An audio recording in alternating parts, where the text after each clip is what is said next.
Cerita akan mengerikan bawakan kali ini masih melanjutkan cerita yang kemarin yang berjudul Marni Wongso, di mana cerita ini ditulis oleh Agilar Saputra.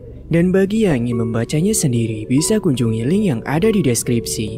Dan ini dia kelanjutan ceritanya. Pagi itu, Nyoto, Mas Panggi, Pak Guga, Telik Kantong dan Bejo terlihat sudah berkumpul di rumah Ustadz Sokar.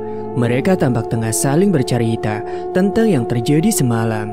Seperti yang sudah diagendakan kemarin, hari ini 6 dari 8 orang-orang terpilih yang tersisa itu akan sowan ke tempat Pak Purbo untuk mencari petunjuk atas masalah ini.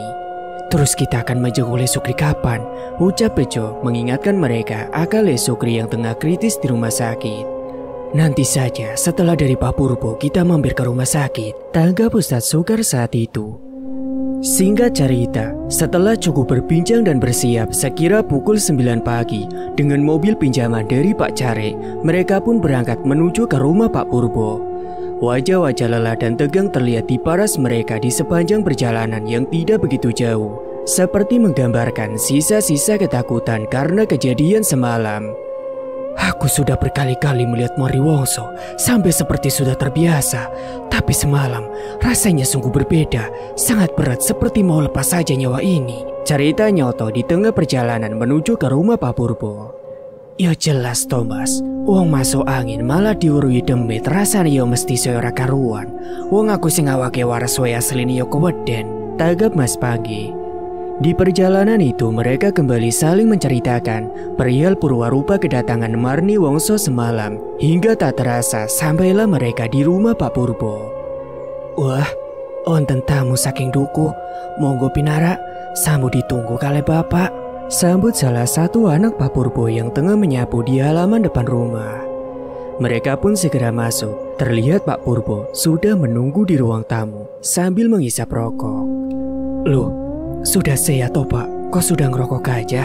Ucap Nyoto seraya bersalaman dan segera diikuti oleh yang lain. Kalau mulut dan pikiran sih sudah sehat, tapi badan dan kakinya ini loh yang masih loyo udah bisa jalan. Jawab Pak Purbo yang sedikit berkelakar. Pak Purbo terlihat lebih bugar daripada tempo hari saat terakhir Nyoto menjenguknya. Bicaranya juga sudah lancar, tidak terbata, hingga membuat perbincangan menjadi semakin enak dan nyaman.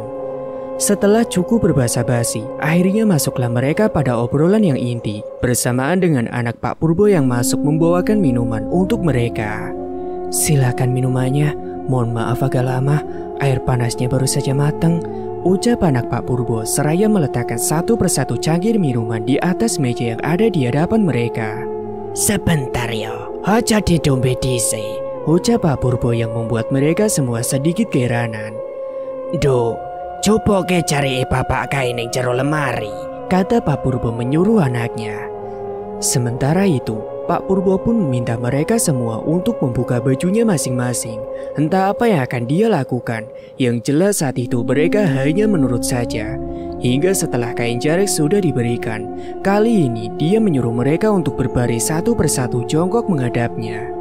Nyotolah yang pertama kali maju. Dia menghadap Pak Purbo dengan posisi layaknya sungkeman, seraya mengucapkan mantra-mantra Jawa. Kain jarik pun ditepuk-tepukan pelan di kepala dan punggung si Nyoto. Dan setelah itu, segera menyuruh Nyoto untuk duduk di lantai.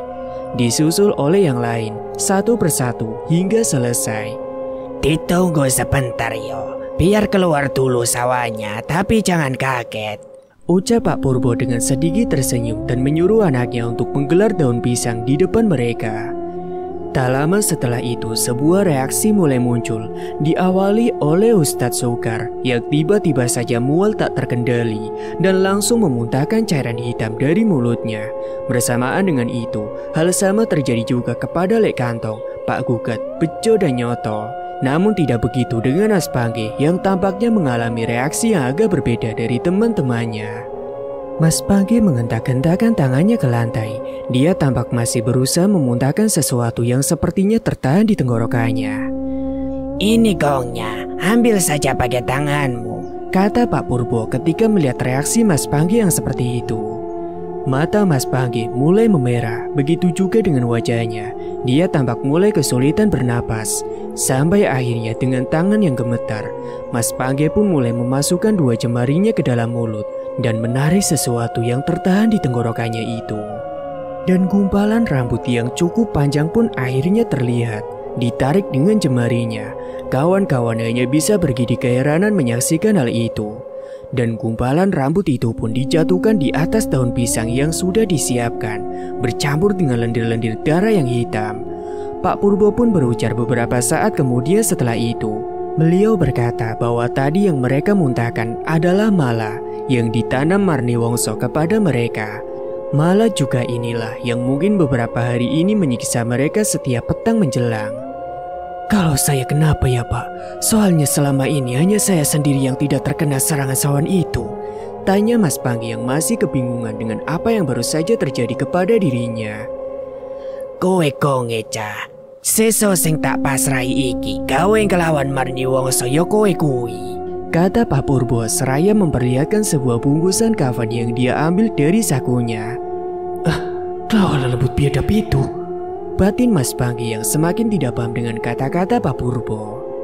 Pak Purbo membuka bingkisan itu dan memperlihatkan isinya kepada mereka semua, yang ternyata adalah sebuah paku besar berukuran 1 jengkal orang dewasa. Aroma minyak lenik seketika menyerpak bersamaan dengan dikeluarkannya paku itu, dan Mas Panggi pun kembali bertanya. Kenapa harus saya Pak? Tanya Mas Panggi yang segera mendapat penjelasan seadanya dari Pak Purbo. Dengan apa yang dimuntahkan tadi oleh Mas Panggi dan kenapa selama ini dia tidak terkena efek dari mala lelembut itu, sebenarnya sudah cukup menjelaskan bahwa Mas Purbo mempunyai aura yang cukup kuat untuk menghadapi Marni Wongso. Tapi dalam hal seperti ini tetap saja tidak ada satu kata atau kalimat pun yang bisa menjabarkan dengan masuk akal. Sudah, kamu menurut saja. Nanti saya ajarkan bagaimana tata caranya, ujarnya kepada Mas Panggi, dan Pak Purbo pun kembali memberikan penjelasan. Waktu kalian tidak banyak. Ini harus segera diselesaikan sebelum pintu pagebluk terbuka sepenuhnya. Caranya bagaimana Mbah? Ucap Ustadz Sukar yang kini bertanya.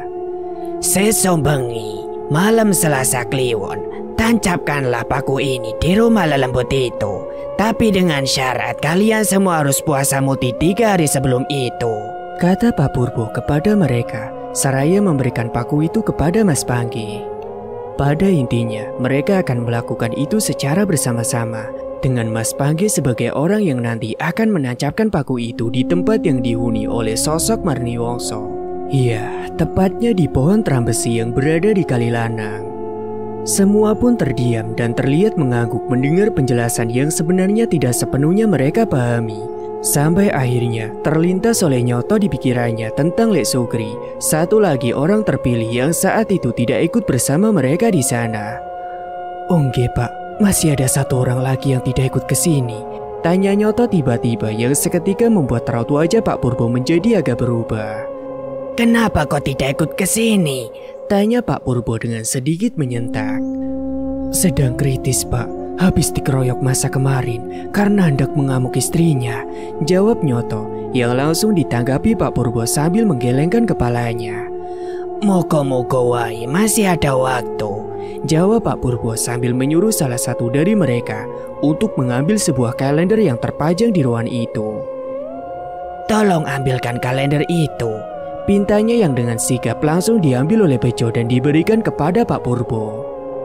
Dengan penglihatan uzurnya, Pak Purbo mencermati kalender itu untuk mengetahui berapa lama lagi hari penghakiman terhadap Marni Wongso itu akan tiba. Hingga tak selang beberapa lama setelah itu, beliau pun berkata dengan wajah sedikit lega. Bagus ini, tidak harus menunggu lama. Malam Selasa Kliwon tinggal 4 hari lagi. Itu artinya hari besok, kalian semua sudah mulai puasa muti, terang Pak Purbo. Pak Purbo pun kembali melanjutkan penjelasannya, memberitahukan kepada mereka apa saja yang harus dilakukan dan apa saja yang harus disiapkan nantinya, sebagai langkah untuk memutuskan tulah lelembut Marni Wongso tersebut. Hingga akhirnya, setelah semua dirasa cukup jelas, Obrolan itu pun berakhir bersamaan dengan azan zuhur yang berkumandang. Dan beberapa saat setelah itu, orang-orang terpilih itu pun berpamitan kepada Pak Purbo. Ya sudah Pak, saya dan teman-teman pamit pulang dulu. Jika nanti ada yang kurang paham, kita akan sowan ke sini lagi, kata Nyoto mewakili teman-temannya. Mereka pun kemudian pergi dari rumah Pak Purbo. Dan seperti yang sudah direncanakan tadi, mereka akan mampir dulu ke rumah sakit untuk menjenguk Lek Sukri yang tengah dirawat di sana. Sampean beneran sanggup Thomas? Tanya Ustaz Sukar kepada Mas Panggi ketika baru beberapa menit mobil mereka berjalan. Harus sanggup lah Pak Ustadz. Kalau saya sih hanya ikut perintah orang yang lebih tahu tentang ini saja. Merah ya merah, hijau ya hijau. Aku wani Pak Ustadz, jawab Mas Panggi dengan tegas. Andai saja dari dulu Pak Purbo bisa membantu, mungkin tidak akan ada korban ya, sela Lek Kantong di perjalanan tersebut. Benar juga sih, tapi entahlah, mungkin ini sudah jalan Tuhan. Yang terpenting sekarang kita sudah punya bekal untuk menyelesaikan masalah ini, tanggap Nyoto atas pernyataan Lek Kantong barusan. Singkat cerita, sampailah mereka di rumah sakit tempat Lek Sukri dirawat. Buru-buru mereka berjalan ke lobi dan bertanya kepada suster yang berjaga. Permisi, pasien atas nama Sukirman ada di kamar mana ya Mbak? Tanya Ustadz Sukar kepada petugas jaga. Bapak Sukirman ya? Sebentar ya Pak, jawab suster seraya membuka berkas dan mencari. Oh, itu Pak, di bangsal Kamboja nomor 13, yang baru masuk kemarin kan? Pokoknya yang di depan pintunya ada polisinya, kata suster yang tentu seketika membuat mereka semua sedikit terkejut. Iya Mbak, betul. Baru kemarin dia masuk, jawab Nyoto yang segera ditanya kembali oleh suster itu. Sebentar, maaf panjenengan ini siapanya ya? Polisi kah? Kata si suster itu. Tidak Mbak, kita ini tetangganya, sabar Mas Panggi. Oh, sepertinya tidak boleh dijenguk, tapi coba saja Ding, bilang saja sama Pak Polisi yang berjaga di sana, kata suster lagi kepada mereka. Tanpa menanggapi kata terakhir dari suster jaga itu, mereka pun berjalan begitu saja, sesuai dengan petunjuk menuju bangsal Kamboja nomor 13. Dan benar saja, sesampainya mereka di sana memang tampak dua orang berambut cepak tengah duduk-duduk di depan pintu bangsal itu. Mereka segera mendekat ke arah pintu bangsal dan sesuai yang diperkirakan, dua orang itu segera berdiri mencegah mereka untuk masuk ke dalam. Maaf, pada kepentingan apa? Pasien di dalam adalah tersangka yang sedang dalam pengawasan kami, ucap salah satu polisi yang berjaga itu. Nun sewu, kami semua adalah tetangganya, jawab Ustaz Sukar dengan lembut yang malah langsung ditimpali oleh Mas Pagi. Tersangka? Orang kesurupan sekarang bisa masuk penjara, kata Mas Pagi ketus dengan sedikit meninggi. Mohon maaf, tapi ini sudah menjadi perintah dari atasan. Pasien ini tidak boleh dijenguk, jawab polisi itu seraya menatap Mas Pagi. Sudah, kita pulang aja, kata Nyoto seraya menepuk dada Mas Pagi yang wajahnya sudah memerah. Kedatangan mereka ke rumah sakit itu nyatanya sia-sia. Mereka yang tidak diperbolehkan untuk masuk itu pun segera berlalu pergi meninggalkan tempat itu. Hati-hati Pak, jangan lupa borgolnya didobel. Kalau ngamuk tidak cukup 2 orang loh untuk mengatasinya, ucap Mas Panggi dengan sangat songong sebelum berjalan pergi meninggalkan bangsal itu. Kasihan Lek Sukri, orangnya marah saja tidak bisa, sekarang malah mau dipenjara karena tindakan yang sebenarnya di luar kendalinya, kata Mas Panggi saat mereka semua sudah sampai di tempat parkir. Ya begitulah Mas, namanya hukum. Mau bagaimanapun, menurut hukum tetap Lek Sukri yang salah. Lawang yang melakukannya saja tangannya sendiri, terang Ustadz Sukar kepada Mas Panggi seraya mereka naik ke atas bak mobil dan mereka pun kembali berkendara menuju arah pulang. Hingga setelah berpuluh menit berlalu, akhirnya sampailah mereka di desanya. Mereka semua turun tepat di depan rumah Pak Care. Tambah di sana Pak Care dan Pak Lurah sudah berdiri menyambut, yang mana tak lama setelah itu Pak Lurah langsung bertanya warta baik apa yang mereka bawa. Tenang Mas Lurah, aman, kita sudah mendapatkan solusinya, kata Mas Pagi seraya memperlihatkan bungkusan kain kafan berisi paku itu kepada Pak Lurah. Yang jelas untuk 3 hari ke depan, saya bersama kawan-kawan jangan diganggu dulu, ucap Ustadz Sukar dengan sangat mantap. Lah terus bagaimana dengan Lek Sukri? Coba tanya Pak Lurah kalau bisa membantu. Setelah bejo beberapa saat setelah itu. Emang pripun saniki keadaan Le Sukri? Taga Pak Lurah mempertanyakan hal itu. Bukan masalah itu Mas Lurah, tapi masalahnya Le Sukri sekarang akan masuk penjara gara-gara itu, kata Lek Kantong mencoba menjelaskan. Hingga pembicaraan pun dilanjut di dalam rumah Pak Care, yang mana pada akhirnya sedikit mendapat kelegaan karena Pak Lurah yang berjanji akan berusaha mengatasi itu. Walah, boten nopo-nopo. Semoga saja belum sampai Polres. Kalau orang-orang Polsek sini saya kenal semua. Nanti saya yang akan memberi penjelasan di kantor, kata Pak Lurah yang sedikit membuat mereka lega. Singkat cerita, sore pun sudah menjelang, seiring dengan matahari yang kian tenggelam, bersama dengan orang-orang terpilih itu yang sudah tampak menunggu di rumahnya masing-masing. Apa yang mereka tunggu adalah serangan sawan itu yang katanya sudah hilang sejak tadi di rumah Pak Purbo. Dan benar saja, saat azan maghrib berkumandang, Nyoto, Lek Kantong, Bejo, Pak Gugat dan juga Ustaz Sukar tak lagi merasakan malah itu. Bersamaan dengan itu, tampak Mas Pagi tengah berjalan menuju rumah Ustadz Sukar. Pakaiannya klimis, rapi, dengan sarung dan baju koko. Nyatanya dia juga ingin membuktikan apa yang diujarkan oleh Pak Purbo siang tadi. Bagaimana Ustadz? Kata Mas Pagi setelah sampai di rumah Ustadz Sukar. Dia masuk begitu saja dan melihat Pak Kaum itu sedang duduk di ruang tamunya. Ucap Ustadz Sukar sedikit terkejut. Bagaimana? Apa yang sekarang dirasakan? Tanya Mas Pagi kembali. Ustadz Sukar sedikit tersenyum dan menganggukkan kepalanya, yang mana segera dibalas oleh Mas Pagi dengan mengajaknya pergi ke masjid. Apakah tidak melihat saya sudah memakai sarung begini Ustadz? Ayo kita segera sholat maghrib di masjid. Kelakar Mas Pagi kepada orang yang terlihat lebih beragama darinya itu. Mas Pagi dan Ustadz Sukar pun berjalan menuju ke masjid untuk menjalankan sholat maghrib. Di sana mereka juga bertemu dengan yang lainnya. Selesai sholat maghrib, mereka terlihat duduk di teras masjid sembari menunggu isya tiba. Orang-orang terpilih itu tampak berbincang. Bagaimana?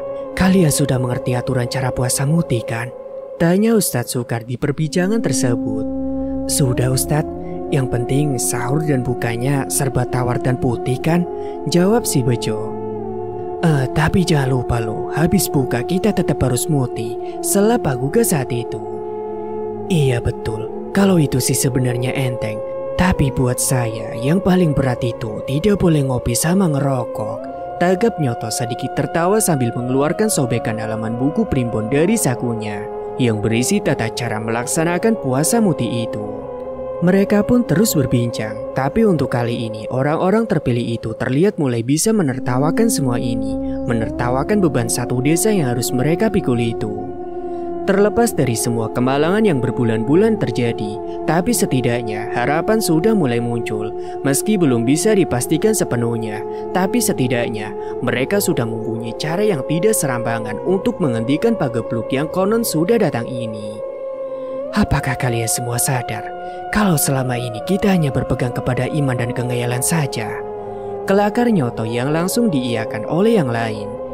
Hingga tak terasa, isya pun menjelang, mereka pun menjalankan sholat bersama dan setelah itu pulang ke rumahnya masing-masing.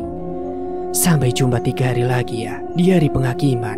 Canda Mas Pagi saat orang-orang terpilih itu keluar dari halaman masjid dan hendak pulang ke rumahnya. Mereka yang sudah terlalu berilusi mencium aroma-aroma kemenangan berjalan pulang dengan wajah-wajah lega tanpa mereka semua sadari bahwa teror masih akan berlanjut di malam ini. Jadi puasa muti Mas? Nyoto yang baru saja sampai di rumah langsung disambut oleh istrinya dengan pertanyaan itu. Ya jadilah, kan itu sudah perintah dari Pak Purbo. Jawab Nyoto seraya melepas baju muslimnya dan hendak menggantinya dengan kaos oblong. Kayak aku wis masa bebe senenganmu Mas, gawe tutupan. Seson jenengan kan wis mulai muti, kata istri Nyoto yang tentu segera disambut riang gembira olehnya. Malam itu, Nyoto, anak dan istrinya pun makan bersama di satu meja, yang mana itu cukup mengendorkan suasana bulan-bulan terakhir ini yang terasa tegang, kaku dan kurang kebersamaan, karena Nyoto yang belakangan ini memang lebih disibukkan oleh kejadian-kejadian yang menimpa desa ini. Namun di sela kehangatan di atas meja makan itu, sebenarnya ada keanehan yang tak Nyoto dan istrinya sadari, yaitu dengan Sasongko, anaknya yang waktu itu tampak lebih pendiam di saat ayah dan ibunya terlihat banyak berbincang.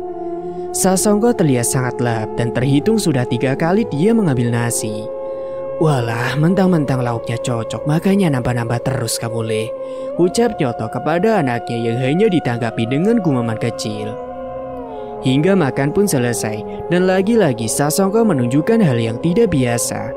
Itu terlihat dari Sasongko yang masuk begitu saja ke dalam kamarnya, meninggalkan meja makan itu tanpa satu kata pun terucap dari mulutnya. "Kenapa sih itu anak?" tanya Nyoto kepada Surti beberapa saat setelah Sasongko masuk ke dalam kamarnya. "Embo pak, karan bocah yang ngunu pak." Singkat cerita, berpuluh menit berlalu, Surti sang istri sudah di dalam kamarnya. Sepertinya dia sudah tertidur lebih dulu. Tapi beda halnya dengan Nyoto yang kini tampak berduduk santai di ruang tamu, seraya menghisap rokoknya. "Semoga saja semua bisa diakhiri," batin Nyoto kala itu sambil memandang keluar jendela rumahnya yang tirainya sedikit tersingkap. Menit demi menit pun berlalu, seiring dengan beberapa linting tembakau yang Nyoto hisap saat itu bersama lamunannya, yang terpecah oleh sesuatu yang tiba-tiba saja berada di balik jendelanya. "Apa itu? Astagfirullah," batin Nyoto sedikit terperajat melihat seperti ada sosok samar di balik jendela rumahnya. Namun belum sempat dia mencermati, secara tiba-tiba juga sosok samar itu menghilang begitu saja. "Apakah aku salah lihat?" batin Nyoto yang kini mulai mendekat dan menyingkap tirai jendela itu lebih lebar. Namun setelah dia benar-benar mendekat, nyatanya tak ada yang Nyoto lihat selain kegelapan di halaman depan rumahnya. "Wah, memang sudah tidak normal nih mata," kata Nyoto lirih, seraya hendak berbalik untuk duduk kembali. Namun seketika dia dibuat terkejut saat melihat Sasongko anaknya sudah berdiri di belakangnya.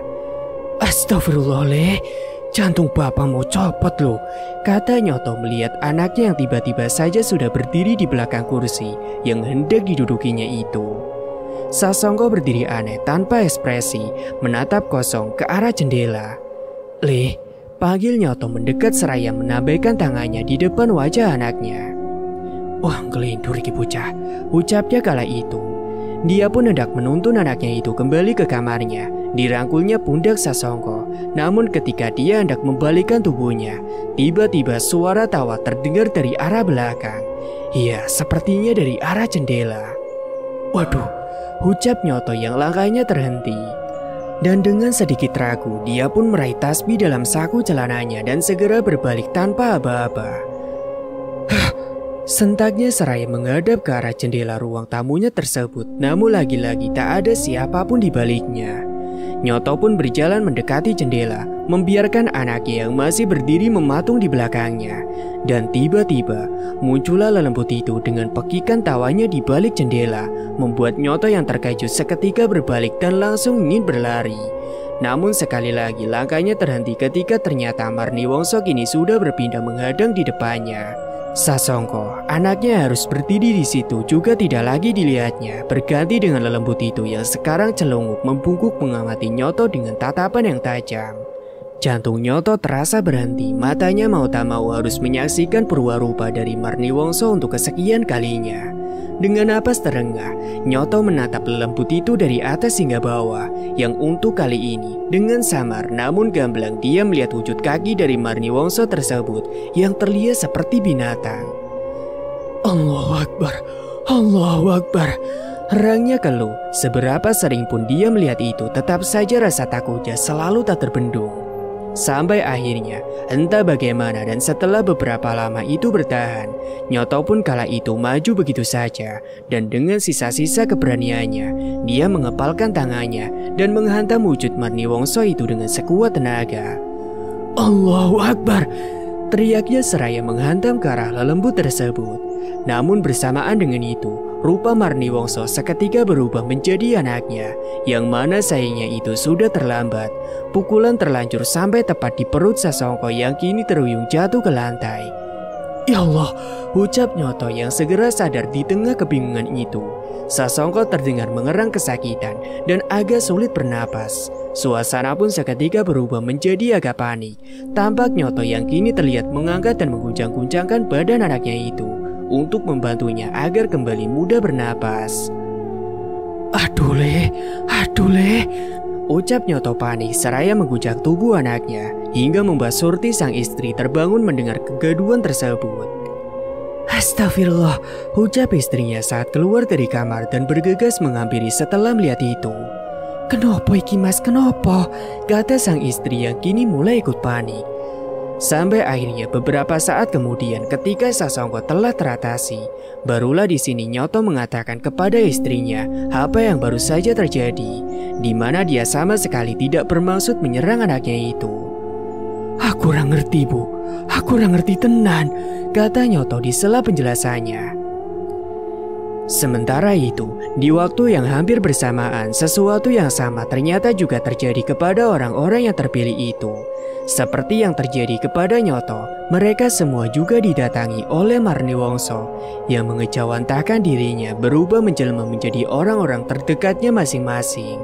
Kejadian itu terus berulang setiap malamnya selama 3 hari sampai di malam terakhir selesainya puasa muti yang mereka lakukan. Walau terasa hampir gila dibuatnya, hari-hari itu akhirnya terlewati juga oleh mereka semua. Puasa muti yang diperintahkan oleh Pak Purbo kepada para orang-orang terpilih telah selesai. Meski dengan payah, akhirnya mereka bisa melewatinya. Kini pagi itu tampak mereka semua tengah berkumpul di rumah Nyoto untuk mendiskusikan apa yang selanjutnya harus dilakukan setelah ini. Hari ini kita sowan lagi ke tempatnya Pak Purbo, minta petunjuk apa yang harus kita lakukan nanti malam, ungkap Nyoto dalam pertemuan itu. Gue mau pilih pacarnya lagi nih, tanya Mas Pangki. Iyo, saya tadi pagi-pagi sudah izin sama Pak Care, siang ini mobilnya tidak dipakai, jawab Nyoto. Alhamdulillah, semoga saja ini segera berakhir, sela Pak Gugat dalam pembicaraan itu. Namun baru beberapa detik saja mereka mengecap, tiba-tiba Pak Carek datang dengan wajah yang gugup. Dia masuk tanpa mengetuk pintu dan langsung berkata, Le Sukri sudah meninggal, kata Pak Carek langsung tanpa sempat duduk. Hah? Tanggap mereka semua yang terperanjat. Nembe iki tulure bojone teko ning omah, baru saja mereka ngabarin saya. Innalillahi wa inna ilaihi rajiun, ucap mereka semua. Duh, terus mau dimakamkan di mana? Tanya Ustaz Sukar. Di sini, Kang. Ini jenazah sedang menuju kemari bersama dengan keluarga-keluarganya. Sekarang kita wartakan saja kepada orang-orang. Ada yang ke kuburan menyiapkan makam dan sebagian ikut saya untuk mempersiapkan tenda. Tugas Pak Care. Mereka segera bergerak menjalankan tugasnya masing-masing. Kemalangan sudah tersiar dan dalam waktu singkat, depan rumah Lek Sukri sudah dipenuhi oleh para warga. Di depan rumah Lek Sukri, ekspresi orang-orang terlihat datar seperti tak terkejut dengan warta kematian itu. Tanpa banyak bicara, mereka sibuk mendirikan tenda yang sudah berbulan-bulan lamanya tak sempat istirahat. Selama ini tenda itu seperti hanya berpindah ke satu rumah ke rumah yang lain. Mas Page tampak berdiri gelisah, menunggu teman-temannya di depan rumah Lek Sukri, hingga Bejo pun datang menghampiri. Yang lain pada kemana? Tanya Mas Page kepada Bejo. Sedang mengambil mobil di Pak Carek, Kang. Tadi kata Mas Nyoto setelah jenazah sampai di sini, kita tetap harus ke rumah Pak Purbo, Kang. Tadi Ustaz Sukar juga sudah bicara dengan Pak Carek, terang si Bejo. Tak lama setelah itu, mobil ambulan pun datang dengan sirenenya yang segera mengurai suasana di depan rumah itu, menandakan bahwa jenazah Lek Sukri sudah tiba. Mas Panggi dan Bejo yang lebih dulu berada di situ tampak berdiri terpaku, seakan tidak percaya dengan apa yang ada di depannya. Sampai istri Lek Sukri datang menghampiri mereka dan memberikan sebuah kunci. Tolong mas, bukain pintu, ucap istri Lek Sukri sambil memberikan kunci rumahnya dengan matanya yang sembab seraya menggendong si kecil Anjar. Tak selang beberapa lama, Nyoto, Ustaz Sukar, Lek Kantong dan Pak Gugat pun datang membawa mobil Pak Care. Mereka yang langsung turun, segera masuk ke dalam rumah untuk melihat keadaan. Bersamaan dengan jenazah Lek Sukri yang sudah dikafani, kini dibawa masuk dan juga dibaringkan. Apakah sudah disolatkan? Tanya Ustaz Sukar kepada seorang petugas yang mengantarkan jenazah. Sudah kita sholatkan Pak, tadi sebelum dibawa ke sini, jawab perawat itu dengan sedikit gugup. Rombongan ibu-ibu pun datang dan masuk ke dalam rumah. Tampak juga para istri-istri dari orang terpilih itu yang ikut bersama rombongan itu. Itu di belakang, kata Nyoto kepada istrinya dan para ibu-ibu untuk segera menemui istri Lesukri yang berada di dalam. Suasana yang lengang pun seketika menjadi pecah. Kedatangan para ibu-ibu itu tampaknya membuat kesedihan menjadi tumpah. Cobaan kau begitu berat seperti ini toh ya Allah, teriak istri Lesukri yang kini histeris. Yang sabar Yomba, yang sabar. Kalimat itulah yang terus terdengar berulang kali di dalam rumah itu. Sementara itu, Nyoto, Mas Pagi, Ustadz Sukar, Pak Gugat, Telek Kantong dan Bejo tampak masih berdiri di depan jenazah Lesukri. Wajah-wajahnya terlihat tegang dan gelisah. Ayo, mau bagaimana ini sekarang? Menunggu pemakaman atau bagaimana? Ucap Mas Pagi dengan pelan. Kita berangkat saja. Kalau menunggu pasti lama. Pokoknya sampai sana kita minta petunjuk dan segera langsung pulang. Tugas Nyoto bersamaan dengan kedatangan Pak Care yang langsung berkata kepada mereka untuk segera berangkat. Cepat kalian berangkat saja. Yang di sini biar saya nanti yang mengurus, kata Pak Care kepada orang-orang terpilih itu. Dan berangkatlah mereka ke rumah Pak Purbo saat itu juga dengan sedikit terburu dengan wajah-wajah yang tampak tegang gelisah. Oh no why, kata Mas Pangki yang berada di dalam kemudi berdampingan dengan Ustaz Sukar di kursi depan mobil bak terbuka tersebut. Tenang Mas, pelan-pelan saja, yang penting kita sampai tujuan, kata Ustaz Sukar. Iya Pak Ustadz, jawab Mas Pangki seraya sedikit menurunkan kecepatannya. Singkat cerita, sampailah mereka di rumah Pak Purbo. Tampak di teras tebal rumahnya, Pak Purbo sudah duduk menyambut bersama anaknya. Sepertinya beliau memang sudah menunggu kedatangan orang-orang terpilih itu. Nyoto langsung melompat turun dan menghampiri pria tua itu diikuti oleh yang lain. Sukri tidak tertolong Pak. Kalimat pertama yang keluar dari mulut Nyoto begitu bertemu dengan Pak Purbo. Sukri yang di rumah sakit.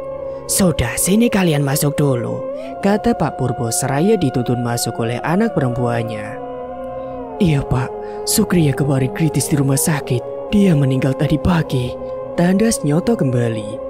Pak Purbo sejenak terdiam mendengar warta itu.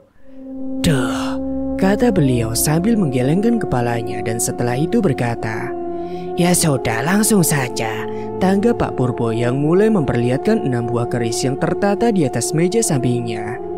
Iki, ucapnya seraya memberikan satu persatu keris itu kepada mereka semua. Untuk apa ini Pak? Tanya Nyoto mewakili mereka yang belum mengerti. Gojo-gojo wae. Insya Allah saiki kowe-kowe kabeh wis kuat kowe pusaka kuwi. Jawab Pak Purbo yang berlanjut menjelaskan apa yang harus mereka lakukan nanti. Satu fakta tak baik dilontarkan oleh Pak Purbo. Beliau berkata Marni Wongso sudah terlalu kuat dan akan sangat sulit untuk dimusnahkan. Terus bagaimana ini Pak? Tanya mereka serentak. Tenang, walaupun dia tidak bisa musnah, tapi saya yakin lelembut itu bisa ditundukkan. Jawab Pak Purbo sedikit menenangkan mereka. Duk, ambilkan bungkusan yang berada di belakang rumah Duk. Pinta Pak Purbo memanggil anaknya. Sebuah tas hitam dibawa oleh anak Pak Purbo yang mana langsung diletakkan di atas meja membuat mereka semakin bertanya-tanya.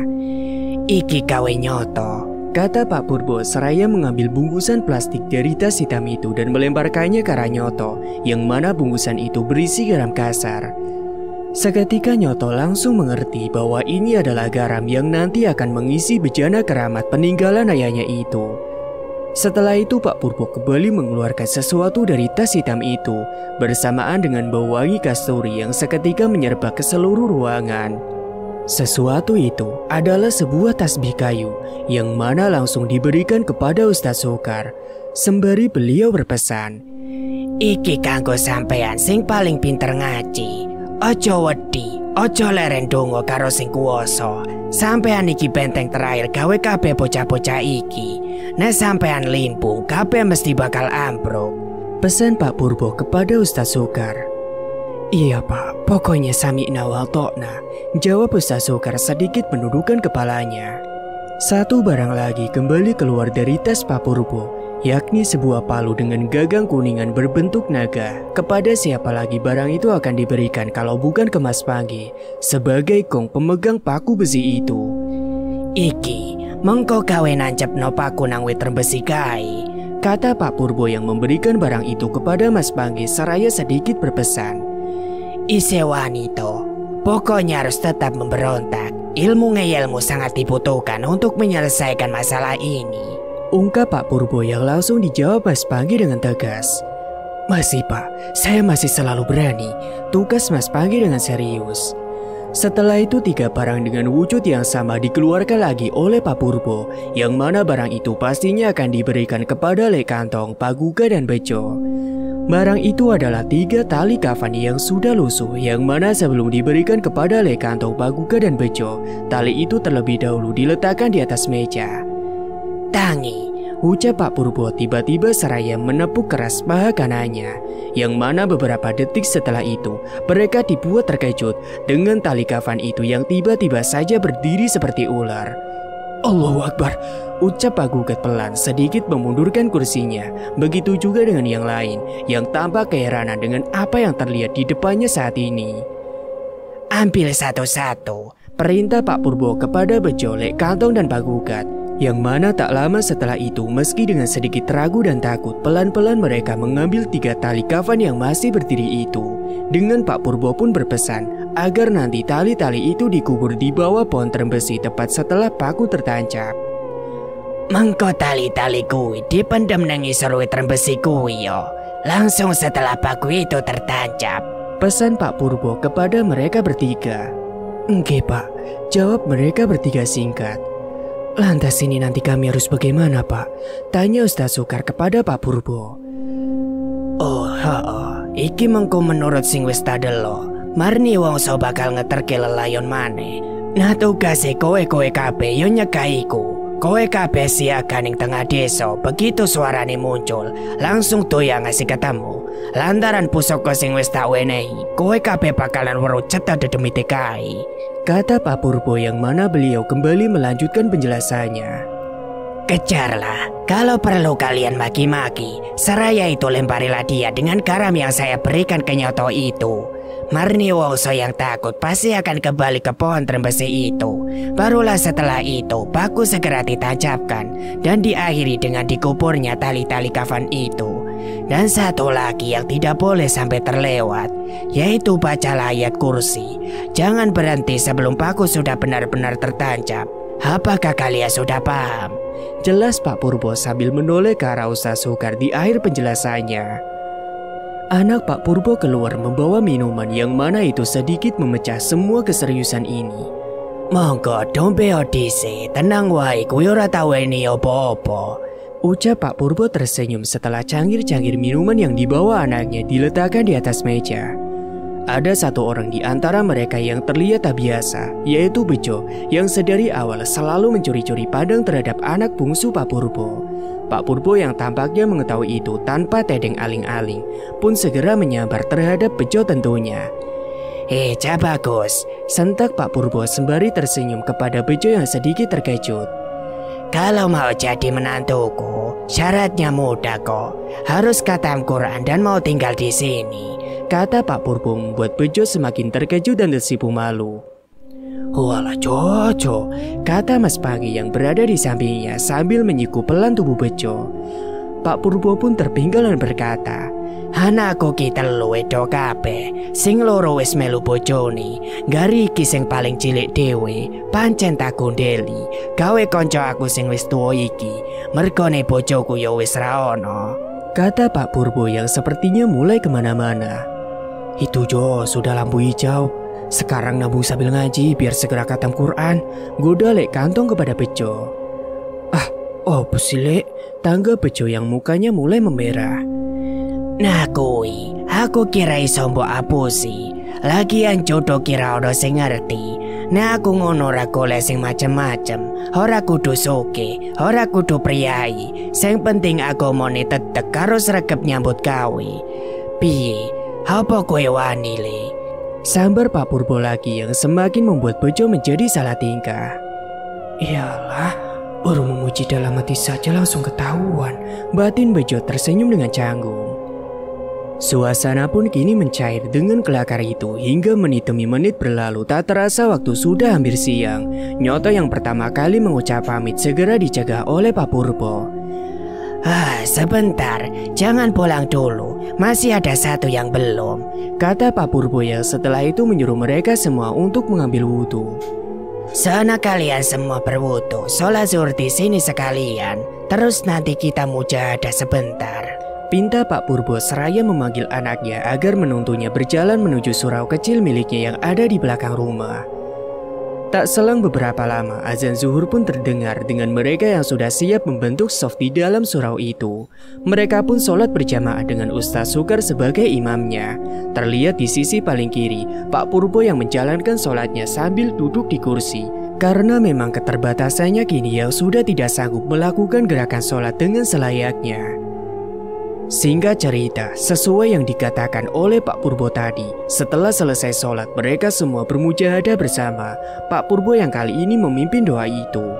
Lantunan ayat suci terucap dari mulut Pak Purbo mengawali doa itu, membuat Ustadz Sukar tersentak, tidak percaya. Bacaan doa sefasih ini keluar dari seorang yang sejak pertama dia anggap sebagai seorang dukun. Wah, orang pondok ini pasti, batin Ustadz Sukar yang sempat sedikit kehilangan konsentrasinya. Hingga sekitar 30 menit kemudian doa pun selesai. Bagaimana? Sudah benar-benar yakin toh? Tanya Pak Purbo beberapa saat kemudian. Engke, mantap, jawab mereka semua serentak. Dan setelah itu Pak Purbo pun berpesan untuk terakhir kalinya. Tak elingke sepisan maneh, perjuangan iki mungkin bakal ora ono putuse. Marni Wongso koyone ora bakal iso lunga. Nanging deknen tak pasti ki iso tunduk karo kowe-kowe kabeh. Nek deknen wis tunduk, mesti ra bakal wani gawe sengkala. Pancen kuwi kodrate. Menungso derajate kuwi luwih dhuwur. Pesanku maneh, barang pusaka sing wis tau eneke tulung openono kanthi wicaksana. Nek bisa turun kening anak putumu kanggo njaga desa. Begitulah kata Pak Purbo yang berpesan. Sing mbok lawan kuwi pancen jin tuwek, nanging aku yakin bubaran iki yen hasil selama kowe-kowe wong pitu iki isih urip krana lantaran Gusti Allah. Dene meski ra bakalan wani. Wis saiki gedang mulya, hutangku karo Karso Tamrin wis lunas. Tugas Pak Purbo di akhir pesannya itu. Mereka pun pulang membawa harapan besar untuk mengeluarkan desa Duku Atas dari Malapagebluk ini. Dengan wajah-wajah yang sedikit tegang di sepanjang perjalanan, mereka kini akan beranjak pulang dengan jiwa yang sudah berbeda.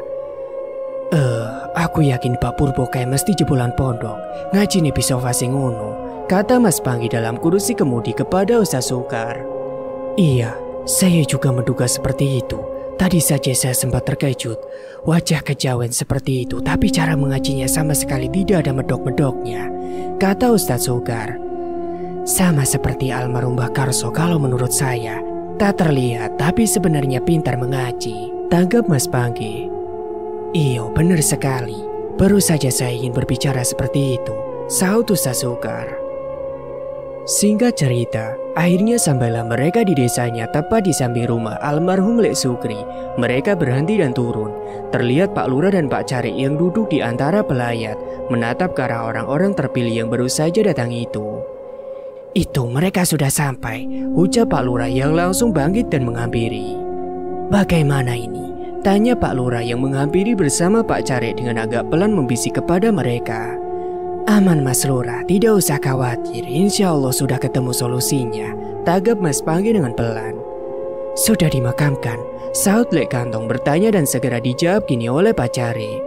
Sudah Lek, sudah dari tadi, jawab Pak Cari dengan singkat. Aduh, kalau begitu kita segera ke makam saja, ajak Ustaz Sukar. Iya yuk, sama sekalian meletakkan barang-barang ini di rumah dulu ya, leherku kok rasanya agak berat, ucap Pak Gugat mengajak teman-temannya untuk terlebih dahulu meletakkan barang pusaka pemberian Pak Purbo di rumah mereka masing-masing. Saya ikut ke makam ya kalau begitu, saya juga belum ke sana soalnya, kata Pak Lurah saat itu. Siap Mas Lurah, nanti ketemu di rumah Pak Cari yo, saya dan teman-teman akan pulang dulu sebentar, jawab Ustaz Sukar. Pulanglah para orang-orang terpilih itu ke rumahnya masing-masing menyimpan pusakanya dan kembali bertemu di rumah Pak Carik bersama Pak Lurah.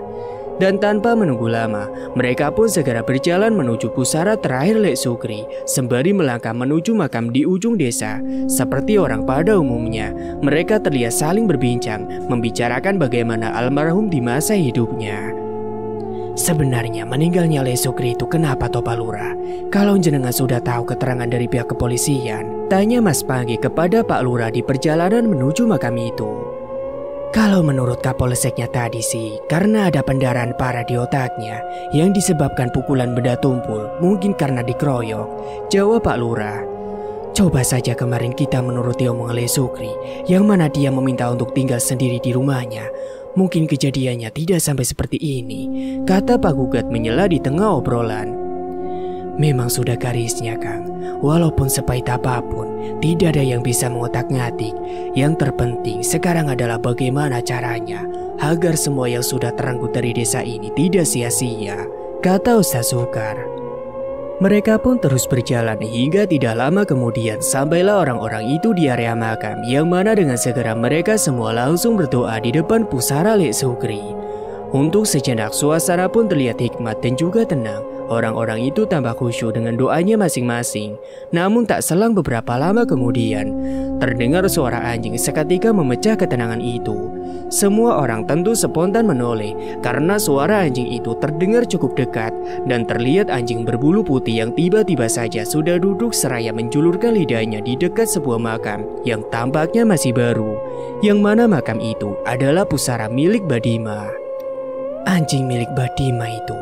Memang kata orang-orang sejak Badima meninggal, anjing itu setiap hari sering main ke sini, kata Pak Carik, dengan mereka yang setelah itu kembali menuntaskan doanya. Setelah selesai berdoa, pandangan mereka kembali tertuju kepada anjing milik mendiang Badima itu. Masih di posisi seperti tadi, anjing itu duduk di dekat nisan bambu pusara sesepuh desa itu.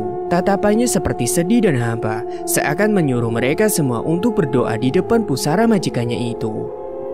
Bogel, teriak Mas Panggi memanggil nama anjing itu sambil menepukkan tangannya beberapa kali. Namun dia tidak bergeming. Yang ada anjing itu kini malah memeluk gundukan makam milik majikannya tersebut, membuat mereka kini sedikit tersentuh dan memutuskan untuk berjalan mendekatinya. Kemudian anjing milik Badima itu pun pergi beberapa saat sebelum mereka semua mulai berdoa di depan makam Badima itu. Ada satu hal yang cukup menarik, fenomena langka itu tanpa rencana malah memantik mereka untuk mendoakan orang-orang yang sudah meninggal dalam waktu dekat ini. Orang-orang yang mereka cukup yakini kemalangannya diantar oleh tulah yang dibawa oleh lelembu desa itu. Dimulai dari Mbah Karso, Mbah Sulastri, Pak Sobari, Pak Mandur, Kliwon, dan juga Wak Jumari. Mereka semua berdoa untuk orang-orang itu. Hingga rintik hujan pun mulai turun, seakan menjadi penanda agar mereka segera pulang atau pergi dari makam ini. Hayo sudah yuk, ucap Nyoto menyudahi. Dan tak lama setelah itu mereka semua pun berjalan keluar dari makam dengan berlari kecil menerjang hujan yang tidak begitu deras. Dan kembali ke rumah almarhum Lek Sukri untuk membantu menyambut para pelayat yang datang. Hingga sampai azan asar berkumandang, barulah mereka semua pulang kembali ke rumahnya masing-masing, seraya bersiap untuk apa yang akan orang-orang terpilih itu lakukan nanti malam. Nanti malam saya tunggu di rumahnya Pak Carik yo, kata Pak Lurah saat mereka akan beranjak pulang, yang mana beliau meminta agar orang-orang terpilih itu menunggu malam di rumah Pak Carik. Siap. Apa jenengan mau bermalam di sini Mas Lurah? Tanggap Nyoto. Iya Mas. Mas Lurah ini mau bermalam di sini, mau menyaksikan keguguran Marni Wongso katanya, sahut Pak Carik membantu menjawab. Orang-orang terpilih pun pulang dengan wajah-wajah yang terlihat lelah. Mereka berjalan ke rumahnya masing-masing. Singkat cerita, selepas maghrib tanpa Lek Kantong berjalan sedikit tergesa dan tidak begitu nyaman karena keris pemberian Pak Purbo yang terselip di balik sarungnya. Aduh, keluhnya seraya mengambil pusaka itu untuk digenggamnya saja. Dia yang kebetulan melewati rumah Mas Panggi berinisiatif untuk mampir. Berangkat bareng sekalian aja yo, batin Lek Kantong sambil melangkah dan mengetuk pintu rumah Mas Panggi. Tak butuh waktu lama terlihat istri Mas Panggi yang langsung membuka pintu. Lek Kantong, Monggo pinara, sabut istri Mas Pagi yang segera dijawab Lek Kantong sambil menguap. Bojone wis budal talil durung. Tasih tilem niko malahan, ketua tagu gambo tentangi, jan marip-marip malah turu, beriko cupin jenengan piyambak menawi langsung tangi. Jawab istri Mas Pagi yang sepertinya agak kesal dengan suaminya sendiri. Halah, gimana sih? Kudel toh. Ya sudah, biar saya saja yang bangunkan, kata Lek Kantong seraya masuk dan menuju kamar. Lek Kantong pun berteriak di telinga Mas Pagi, yang mana itu langsung berhasil membangunkan Mas Pagi meski dengan cukup terkejut. Sontak saja Mas Pagi pun terkejut dan berteriak, yang langsung disambut gelak tawa dari Lek Kantong dan istrinya. Mulone sore-sore kuwi aja turu. Lek raup jo budal talilan ning Lek Sukri, kata Lek Kantong yang masih geli dengan ekspresi Mas Pagi itu. Mas Pagi pun bangun dengan agak linglung. Dia berjalan selangkah dan berhenti di depan Lek Kantong, memandangi keris yang digenggam oleh orang yang mengerjainya itu. Ini sebenarnya mau tahlilan atau mau ngajak tawuran? Kau bawa senjata segala, canda Mas Pagi yang masih terlihat kantuk itu. Penyakit, sudah sana buruan cepat, tanggap Lek Kantong sedikit tertawa. Sehingga cerita, setelah beberapa saat bersiap, Mas Pagi dan Lek Kantong pun hendak berangkat. Terlihat Mas Pagi yang sedikit kerepotan membawa keris dan palu itu. Masa seperti ini dibawa tahlilan? Gerutu Mas Pagi dan segera ditanggapi oleh Lek Kantong. Helah, tadi kan kawan-kawan sudah bilang kita titipkan barang ini di Pak Care dulu, tanggap Lek Kantong. Oh, Oding, jawab Mas Pagi yang mana bersamaan dengan itu dia tersadar kalau malam ini dia akan pulang lebih larut dari biasanya. Membuat Mas Pagi yang tidak tega meninggalkan istrinya sendiri kini menyarankan agar sang istri untuk malam ini menunggunya di rumah Lek Kantong saja, mengingat jarak antara rumahnya dan rumah Lek Kantong yang cukup begitu dekat. Di jenengan malam ini nunggu di rumah Lek Kantong yo, sama Yusri, pinta Mas Pagi yang menyuruh istrinya untuk menunggunya di rumah Lek Kantong bersama Yusri, istri dari Lek Kantong. Iya betul, biar ada temennya daripada di rumah sendiri toh. Sepertinya kami akan sampai larut, tambah Lek Kantong. Istri Mas Pagi mengerti dan mengiyakan saran dari Lek Kantong dan juga suaminya untuk menunggu di rumah Lek Kantong. Mereka berdua pun segera berangkat beberapa saat setelah mengantarkan istri Mas Pagi terlebih dahulu bersama Yusri. Singkat cerita, sesampainya di rumah Pak Care, tampak di sana Pak Lurah sudah menunggu bersama Pak Care dan seorang pria parubaya berpakaian rapi. Wajahnya seperti tampak familiar, namun saja Lek Kantong dan Mas Pagi tidak mengenal pria itu. Kulon nuwun, sapa Lek Kantong dan Mas Pagi ketika masuk rumah. Mereka bersalaman dengan Pak Care, Pak Lurah dan pria parubaya itu. Siapa ya orang ini? Sepertinya kok tidak asing, batin Mas Pagi seraya tersenyum ramah kepada orang itu. Apakah yang lainnya belum datang? Tanya Lek Kantong basa-basi seraya duduk di kursi. Belum, paling sebentar lagi datang, jawab Pak Lurah yang segera disela oleh Pak Carik yang ternyata mencoba untuk memperkenalkan pria parubaya yang tengah duduk bersama mereka. Iki Romo Beni Mas, Le, nembe memberkati omahku iki lho, ben adem lan ado saka sengkolo. Jelas Pak Carik yang memperkenalkan orang itu sebagai Romo Beni, pastor di gerejanya. Iyo Mas, semoga saja segera tenang yo deso iki, saut Romo Beni dengan lembut dan tersenyum. Tak selang beberapa lama kemudian, Ustadz Sukar, Nyoto, Bejo dan Pak Gugat pun datang dan sempat berbincang untuk beberapa saat. Hingga tak lama setelah itu, mereka pun segera berpindah tempat lagi ke rumah Lek Sukri untuk mengikuti tahlilan. Di rumah Lek Sukri, doa bersama di rumah Lek Sukri pun berjalan dengan lancar meski sempat ada insiden oleh istri Lek Sukri yang tiba-tiba tantrum dan juga pingsan. Tapi akhirnya acara doa untuk mendiang salah satu orang terpilih itu akhirnya selesai juga. Malam ini harusnya menjadi malam yang cukup melegakan bagi orang-orang terpilih itu, karena harapan untuk keluar dari kepelikan ini sudah terlihat dengan jelas. Tapi malam ini mereka justru seperti tampak gugup dan ragu. Walau tak saling memberitahu, tapi terlihat dengan jelas di raut wajah mereka semua yang semakin gusar dan juga gelisah saja. Bahkan itu juga terlihat ketika mereka semua sampai di rumah Pak Care. Orang-orang terpilih itu terlihat gusar dan tidak juga membuka obrolan, membuat Pak Lurah yang agak heran pun akhirnya bertanya, "Sampean kabeh tidak popo kan?" Tanya Pak Lurah kepada orang-orang terpilih itu. Saya kok grogi Mas Lurah. Apa benar kalau kami ini orang-orang tepat yang akan menyelesaikan masalah ini? Kata Mas Panggi di awal seraya menyalakan sebatang rokoknya, yang mana pernyataan itu langsung ditanggapi oleh Romo Beni. Leres kok Mas, kulo yakin iki pun sing paling sae. Kulo pun krungu sedaya saking nak heru. Panci jenengan-jenengan iki sing bakal saged ngadepi. Tanggap Romo Beni dengan tangannya yang selalu memainkan butir-butir rosario yang digenggamnya. Batin Ustaz Sukar seketika bergetar setelah mengamati setiap kata yang terucap dari Romo Beni. Meski bahkan dia tidak tahu dan tidak bisa menjelaskannya. Detik itu, intuisi Ustaz Sukar seperti berkata kalau Romo Beni adalah orang yang mempunyai kelebihan. Rasa yang sama ternyata juga dirasakan oleh Mas Panggi, Nyoto dan juga Bejo, Lek Kantong dan Pak Gugat. Yang mana mereka juga merasa bahwa Romo Beni bukanlah orang sembarangan. Walau sama juga mereka tak bisa menjelaskan perasaan itu.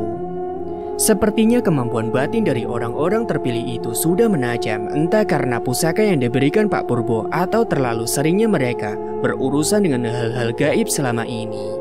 Hingga Pak Care pun mulai mengungkap yang kurang lebih menjelaskan bahwa Romo Beni adalah seorang pastor yang mempunyai penglihatan lebih. Ungkapan itu tentu secara tidak langsung mempertebal dan membenarkan intuisi yang dirasakan oleh orang-orang terpilih itu. Benar, batin mereka walau tidak menanggapi ungkapan dari Pak Care tentang Romo Beni. Tidak juga, saya hanya tahu sedikit saja kok. Tanggapan Romo Beni yang tersenyum tipis merendah atas apa yang baru saja dijelaskan oleh salah satu jemaatnya di perial dirinya. Suasana gelisah dan gusar pun mulai mereda seiring dengan mereka kini yang saling berbincang dengan cukup hangat hingga tak terasa malam pun sudah kian larut. Romo Beni bermalam di sini? Tanya Ustaz Sukar yang semakin akrab dengannya. Iya Mas, saya memang sudah berencana akan bermalam di sini. Jawab Romo Beni yang mana tak lama setelah itu, apa yang mereka tunggu sepertinya telah muncul. Samar-samar pekik tawa terdengar di antara perbincangan mereka. Sik, kata Pak Gugat yang pertama kali menyadari suara itu. Anopo Kang? Jawab Lek Kantong. Suara tawa itu terdengar samar seperti dari kejauhan. Apakah kalian mendengar itu? Kata Pak Gugat yang segera diiyakan oleh mereka semua. Iyo. Apakah ini sudah saatnya? Mas Panggi berkata membuat Pak Care dan Pak Lurah mulai takut dan saling merapat. Sebentar. Tunggu suaranya agak dekat dulu. Sekarang siapkan dulu barang-barangnya. Ucap Nyoto menyuruh para orang-orang terpilih itu untuk segera bersiap. Keris pun sudah diselipkan di pinggangnya masing-masing. Nyoto tampak telah bersiap dengan bejana keramatnya. Ustaz Sukar menenggelamkan tasbihnya. Walau terlihat sedikit gugur, dia mulai berzikir dengan sejelas-jelasnya. Ayo, ini saatnya. Sentak Mas Panggi memegang palu naga dan juga paku besarnya. Kalau kami sudah keluar, tolong tutup pintu, dikunci dan jangan dibuka sampai nanti kami semua kembali. Ucap Nyoto menghadap ke arah Romo Beni. Pekik tawa lelembut itu semakin mendekat seakan menghampiri ke tempat orang-orang terpilih itu berada. Sampai akhirnya suara tawa itu benar-benar terdengar berada di depan rumah Pak Care dengan lantang, parau dan kencang. Suasana tentu berubah menjadi tegang. Istri Pak Care dan Yosep anaknya sampai terbangun karena mendengar suara itu. Mereka berdua sampai keluar dari kamarnya seraya memeluk bantalnya. Tenang dulu, ucap Pak Care yang juga tampak pucat dan juga ketakutan. Hingga suara tawa itu pun hilang, namun segera berganti dengan suara nyanyian Jawa menggumam khas dari Marni Wongso tersebut. Asu, sentak Mas Panggi hendak melangkah namun ditahan oleh Ustaz Sukar. Sebentar, saya menata hati terlebih dahulu, kata Ustaz Sukar menjaga Mas Panggi. Ustaz Sukar menghirup napasnya dalam-dalam dan mulai membaca ayat kursi dengan landai, pelan dan mencoba untuk membaca ayat itu dengan setepat-tepatnya. Kemudian Ustaz Sukar menganggukkan kepalanya, memberi isyarat kepada kawan-kawan untuk keluar memeriksa lelembut biadab yang tengah bernyanyi tersebut. Tapi mereka semua tampak ragu dan terlihat seperti saling menunggu siapakah yang akan keluar terlebih dahulu. Sampai akhirnya siapa lagi kalau bukan Mas Panggi menjadi orang pertama yang memberanikan diri untuk keluar. Tidak urusan, ucap Mas Panggi berlari keluar dari rumah Pak Care. Di luar rumah, Mas Panggi yang menggenggam palu dan paku itu dibuat berdiri mematung. Nalarnya sejenak seakan masih mencoba mencerna dengan apa yang kini nampak di depan matanya itu. Terlihat lelembut yang diduga kuat adalah Marni Wongso tengah jongkok mengukir-ngukir tanah seraya masih bernyanyi. Perawakannya terlihat samar, namun begitu jelas membentuk sebuah tubuh seorang wanita dengan ukuran yang sangat tidak wajar. Mereka semua berada di belakang Mas Pagi, dan pintu juga sudah ditutup dan dikunci dari dalam oleh Romo Beni. Tanpa aba-aba, Mas Pagi langsung menyentak sosok tersebut, entah sekacau apa pikirannya, sehingga kata-kata itu yang malah keluar dari mulutnya. Tapi yang jelas, lagi-lagi berhasil memberhentikan nyanyian aneh dari lelembut tersebut yang kini mulai menoleh dan menyeringai ke arah mereka. Disusul oleh Nyoto yang mulai melemparkan garam dari bejana keramatnya ke arah Marni Wongso.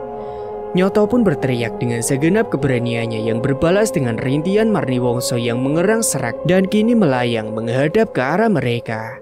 Senyumnya tampak marah dan mulai mendekat dan semakin mendekat, dan kini Marni Wongso berada tepat di depan wajah Mas Pagi, karena memang di antara kawan-kawannya, dialah yang berada di posisi paling depan. Nyali siapa yang tidak menciut bertatapan wajah ke wajah kepada makhluk yang mukanya sangat tidak wajar itu.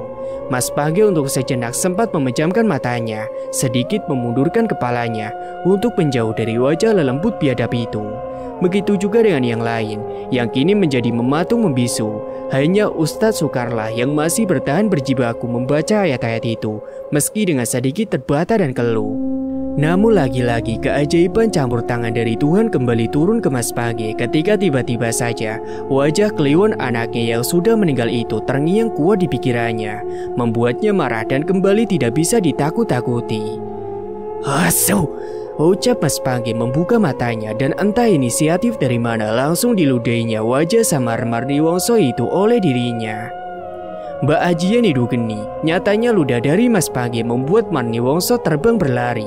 Mereka yang masih di depan rumah pacare itu masih saja tertegun, bahkan beberapa di antaranya masih tampak memejamkan matanya. Sampai akhirnya Nyoto yang sepertinya tahu ke arah mana Marni Wongso pergi itu pun langsung berkata kepada teman-temannya itu, "Pelayu ngalor, mesti menuju Kalilanang, hayo buruan kejar." Sentak Nyoto. Ustadz Soekar segera berlari mendahului sambil menyeret lengan Mas Pagi dan disusul oleh yang lainnya. Mereka berlari kecil menuju Kalilanang.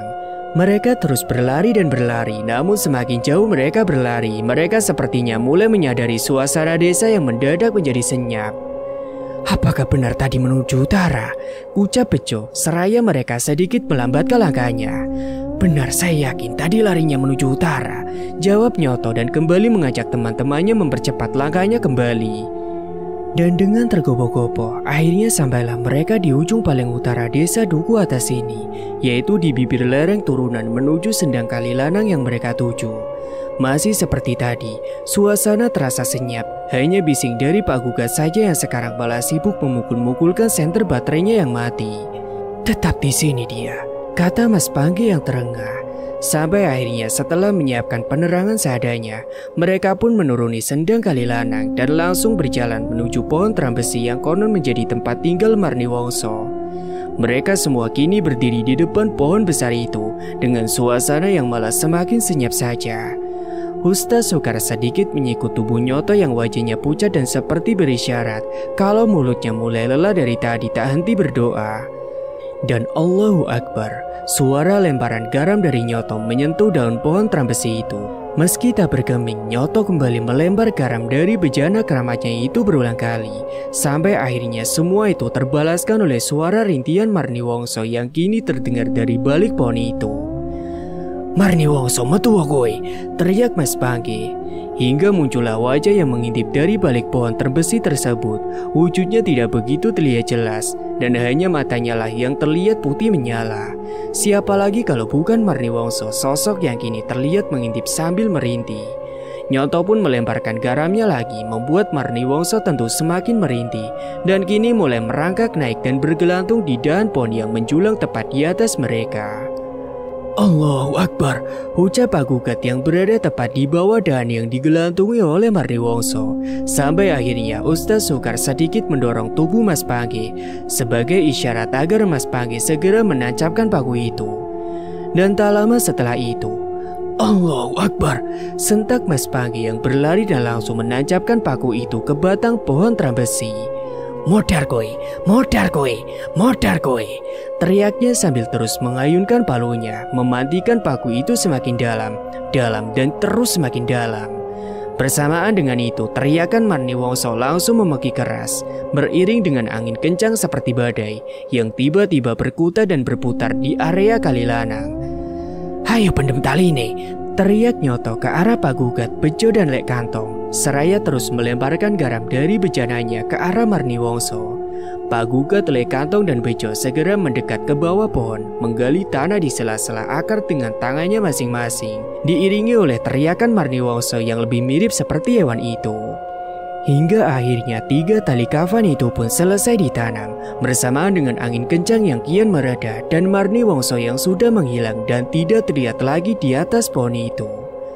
Alhamdulillah, ucap Ustaz Sukar yang kini menghentikan doanya. Setelah mereda, kini semua tampak lemas dan menjatuhkan dirinya terduduk di atas tanah dekat pohon. Astagfirullah, astagfirullah, astagfirullah, ucap mereka menenangkan dirinya masing-masing. Namun ada satu kejanggalan lagi di antara mereka semua, yakni ada satu orang yang masih terdiam tanpa ekspresi. Orang itu adalah Mas Pagi. Dengan posisi yang membelakangi mereka semua, dia masih tidak bergeming. Mas, panggil Pak Gugat yang juga tidak sedikit pun direspon oleh Mas Pagi. Sampai akhirnya Ustaz Sukar pun menghampiri dan betapa kagetnya ketika dia melihat hidung Mas Pagi sudah mengeluarkan dengan darah. Waduh, ucap Ustaz Sukar bersamaan dengan Mas Pagi yang terhuyung ke belakang.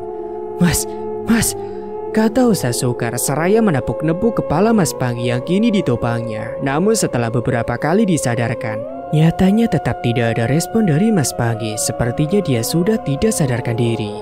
Tapi nyatanya tak ada cara lain untuk membawanya pulang selain dengan menggendongnya bersama-sama. Sudah, kita angkat saja bersama-sama, ucap Lek Kantong memberi saran. Dengan sedikit kewalahan, mereka pun akhirnya mengangkat dan membawa kawannya yang bertubuh tinggi dan besar itu untuk berjalan kembali ke selatan menuju ke rumah Pak Care. Singkat cerita, setelah berjibaku dengan sekuat tenaga untuk membawa Mas Pagi, akhirnya sampailah mereka di rumah Pak Care. Mereka segera mengetuk pintu dengan keras. Buka, cepat buka, ucap mereka mengetuk pintu. Tampak di sana Romo Beni yang membukakan pintunya. Tanpa sapa, mereka pun langsung masuk begitu saja dan langsung membaringkan Mas Pagi di lantai rumah Pak Care. Mas, tangi Mas, sentak Nyoto gelisah menepuk-nepuk pipi Mas Pagi. Semua orang terlihat panik memegangi kepalanya masing-masing. Saat itu mereka tentu takut hal buruk akan terjadi kepada Mas Pagi. Namun beruntung itu tidak berlangsung lama karena beberapa saat kemudian Mas Pagi pun terbangun dengan tiba-tiba. Sentaknya hingga terduduk seperti orang yang terbangun dari sebuah mimpi buruk. Napasnya terengah seraya melihat ke sekitar dengan tatapan linglung. Dan, ya Allah, ucapnya beberapa saat kemudian seraya memegangi hidungnya yang masih sedikit berdarah, membuat semua orang mendadak lega melihatnya. Akhirnya Mas Pagi sang cocot kencono akhirnya sadar juga. Alhamdulillah, saya kira kamu akan mati loh, teriak Lek Kantong ketika melihat itu. Mas Pagi pun segera dipapa untuk duduk di kursi bersama dengan istri Pak Care yang keluar membawa selembar kain dan air hangat untuk membasuh dan membersihkan darah di wajah Mas Pagi. Waktu sudah menunjukkan pukul 3 dini hari. Seiring suasana yang perlahan mulai melandai tenang, masih bersama Pak Care, Pak Lurah dan juga Romo Beni, orang-orang terpilih itu kini duduk bersama dan terlihat masih saling menata napas serta nalarnya setelah apa yang terjadi. Semoga saja ini sudah benar-benar selesai, kata Ustaz Sukar menutup malam itu. Dan inilah akhir dari semua ketidakmasukakalan ini dengan tunduknya Marni Wongso ke tangan orang-orang terpilih itu. Terlepas dari nyawa-nyawa yang sudah terangkut, pada akhirnya pintu panggebluk ini berhasil ditutup. Hari demi hari pun berlalu bersamaan dengan pekik tawa, malah, tulah, dan teror dari Marni Wongso yang sudah tidak terdengar lagi. Walau kadang masih ada ketakutan-ketakutan yang membekas, tapi seiring berjalannya waktu, desa Duku Atas ini perlahan mulai tenang dan tentram seperti selayaknya.